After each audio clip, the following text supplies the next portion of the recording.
யாரை பத்தியும் கவலைப்படாதீங்க. நமக்கு நம்ம வாழ்க்கை, நம்ம உழைப்பு, நம்ம வெற்றி.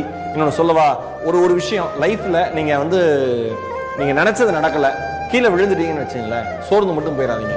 ஏன்னா கீழே விழற தருணங்கள்ல தான் நம்மளை சுத்தி இருக்கிற மனுஷங்க எந்த மாதிரி ஆளுங்கன்னு நமக்கு தெரியும். விழறது எல்லாமே ஒன்னா நீங்க முன்ன விட வேகமா எந்திரிக்கிறதுக்கு, இல்லைன்னா உங்க சுத்தி இருக்கிறவங்க எப்படின்னு தெரிஞ்சுக்கிறதுக்கு.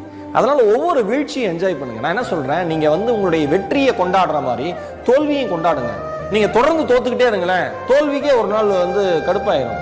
எவ்வளவு தோத்தாலும் அடுத்தடுத்து ட்ரை பண்றாங்க, இனிமேல் இவனை விட்டு போயிடும், அடுத்த டார்கெட் நோக்கி அது போயிடும், நாம ஜெயிச்சிடலாம்.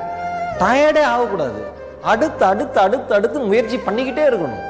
வேற வழியே இல்லை. இவன் ஜெயிச்சா மட்டும்தான் அவன் அமைதியாவான் போல இருக்குன்ட்டு சுத்தி இருக்கிற சூழல் நம்மளை ஜெயிக்க வச்சிடும். நமக்கு பிரச்சனை என்னன்னா, நம்ம எடுக்கிற முடிவுல நம்ம குழம்பிடுறோம். நான் இன்னைக்கு எதான் பேசணும்னு நினைச்சேன், முடிவுல தெளிவா இருங்க, தீர்க்கமா இருங்க.